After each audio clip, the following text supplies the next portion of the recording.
Hey guys, welcome back. In this video, I'm going to give you a quick recap on how to use your calculator effectively. Now, chances are if you're in advanced higher physics, you know how to use your calculator well, but it's always worth a recap. So let's get started.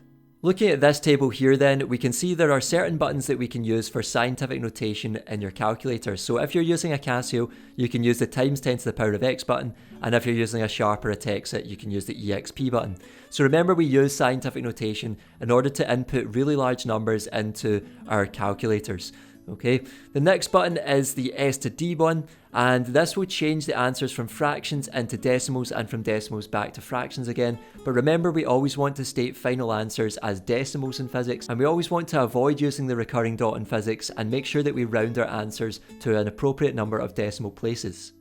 The next button is the X to the minus 1 button, and this is the inverse or reciprocal button, and it can be very useful in calculations in physics, so I just wanted to remind you of this one. Next we have the ENG button, which is your engineering button, and this can be useful as it can state the answers on your calculator in powers of 3 and powers of 6 and powers of 9 and so on, which could help you write down prefixes and final answers.